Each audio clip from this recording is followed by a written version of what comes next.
The truth is not set in stone, and reality is never what it seems.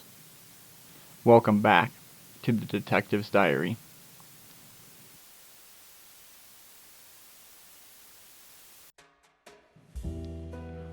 When I awoke, I was in a dark, dusty room alone. Well, almost alone. Across the room sat a man, or what looked like a man, sitting in a wooden chair. He smiled politely, almost too politely at me. He asked me in a dark, gruff voice whether I had figured it out yet. I looked at him. With a puzzled glance. It just smiled back at me, its white teeth glowing brightly in the dimly lit room. I asked it what it wanted, and it just sat there silently for a moment before asking me if I had figured it out yet. I thought for a moment before asking if it meant the case. Yes, I had figured out the case.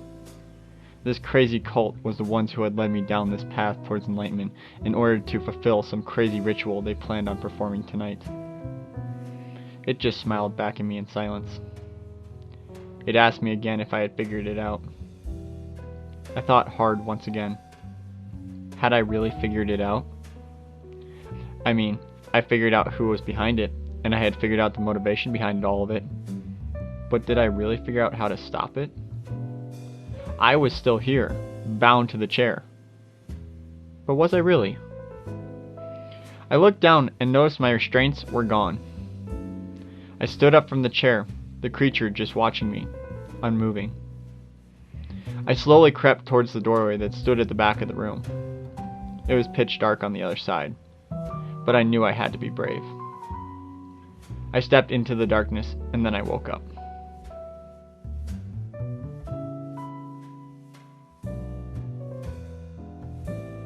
When I woke up, I was sitting in the same wooden chair I had just left, but now I was back in the room with the compass rose on the floor, and was no longer alone. I was with the other 3 people who I now all knew. Sarah Matter was the innocent saint of the South. There was Mary Canary in the West, the false prophet, according to the organization at least. There was George Mallory, the corrupt nobleman of the North, and then there was me, the one who had figured it all out, the enlightened one of the East.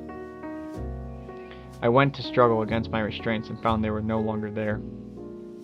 I looked around, and that is when I realized there was far more people in the room than I had originally thought. The entirety of the compass rose was now surrounded by silent bystanders. The compass also had a new outline. Around the entirety of the compass was now surrounded by a large, perfect red circle with odd symbols, different from that of the symbols around the compass itself, painted on the ground in various symmetrical places. I tried to stand and found that I could indeed move around.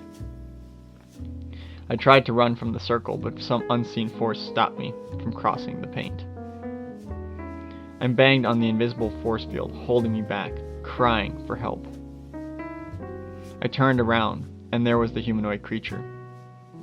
It smiled politely at me before asking me once again if I had figured it out.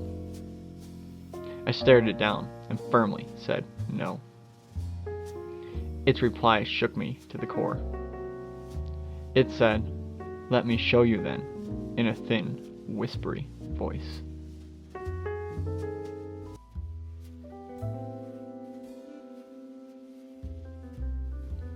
Suddenly, visions began appearing before my eyes, in my mind, enveloping my senses. It showed me that of Sarah and all her work in the community, her pure heart, her need for something more. It showed me how she had sought out the organization to try and awaken her soul and become something more than what she was. Then it showed me Mary Canary, and how she had falsely prophesied the downfall of the organization when a member had gone to speak with her. It showed me of the nobleman, George Mallory, trying to sell the child to one of the organization's members who had posed as a buyer. It showed me the truth behind each of the cases, and how the organization had not been behind any of the murders at all. It showed me the truth behind who actually was. I dropped to my knees. It could not be true. The creature then showed me all of my memories. It showed me getting up from my desk that night that Sarah went missing. It showed me running around town and ending up at the bar. It showed me taking that drink that started it all.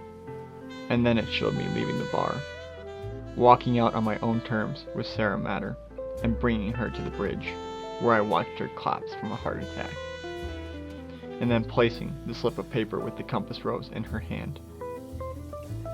It then showed me visiting Mary Canary and having her warn me of my mental health breaking down and that I was becoming a danger to society.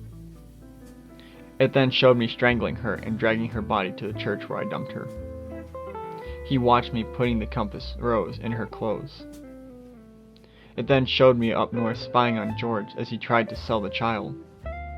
It showed me ambushing him near the asylum and slitting his throat and placing the final compass rose. It then showed me walking over to the church and dragging all the bodies onto the compass rose to perform the ritual. It showed me drawing all the symbols, painting the lines, and doing the chants. But this could not be. I do not believe in the supernatural. I do not know the chants or how to do the drawings. This could not be me. The creature spoke again, sending shivers down my side. It told me to look closer at the memories, as it flooded my mind with more memories. I saw the same images from before, but this time I paid extra attention to them, and that is when I noticed it. The dark shadow figure lurking just out of my line of sight, hiding behind me, manipulating my actions from afar. That drink that I took in the bar was served up by the shadow figure and made me accept it into my life. It was all a disguise by this thing to rebel against the righteousness of the law I had worked so hard to uphold. Anger rose inside of me at this point. This thing had used me, abused my sense of will just to play a game. I could not let this stand. This thing had destroyed my life, manipulated me, and was manipulating me now. Suddenly, I heard footsteps coming from nearby, and something shook me hard. I grasped at the air to catch me, but I fell hard across the wooden floor. Wait, that is not right. There was not a wooden floor in this room, but I definitely felt wood on my face. I gathered my senses and looked around and found I was not in fact at the church at all, but still in the bar that I had entered all those long days ago. But that could not be. Suddenly, I saw myself, Silas Blackwood, sitting at the table sipping on that yellow drink across from none other than Sarah Matter. I watched as I got up, walked out of the bar with Sarah, and headed for my car. I had to stop this somehow, but how? I was not really here at all. What was going on? Then something touched my shoulder gently. It was the creature again, smiling politely. "Have you figured it out yet?" it asked me gently. "I do not know what you're talking about," I cried out. It just smiled at me politely before guiding me over to the table where I just sat. A yellow drink was brought over to me and the creature motioned for me to drink it. I hesitantly took it and took a small sip, and then a bigger and bigger sip before the whole drink was gone. Suddenly, my mind started to clear, and things started coming into focus.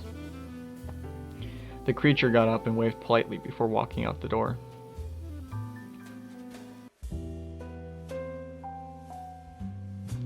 I just sat there, at the table, the empty cup in my hand, realizing exactly how I got to where I was. I stared at the red compass rose on the wall nearby, and suddenly understood the odd symbols. They made up the name of the place I was in, the West Falls Asylum for the Mentally Insane. The compass was their logo, with each point being a form of treatment they offered at the asylum. My wife had checked me in a few days ago, after I started becoming delusional, thinking I was back on one of my old cases that invariably drove me insane. The one I could never solve because I could not believe there was anything but the supernatural. My belief had been too strong, and I had gotten kicked out of the police force for my refusal to believe that anything but a religious cult had killed those 3 people all those years ago. As it had turned out, all the deaths were unrelated, and all 3 of the people had died of natural causes. But I did not believe that and kept hunting this unseen cult until my invariable mental downfall some years ago. I still believe that there was someone, and that those deaths were all related, but I could not prove it. The rain started to fall outside, the light pitter-patter of the drops clearing my mind, bringing me back to reality. Suddenly, my nurse Darlene came over to my table, informed me that my wife Sarah and my son and daughter George and Mary were here to see me. I smiled and thanked her before she walked away, her heels clicking across the wooden tile floor of the main recreation area, smiling politely as she left.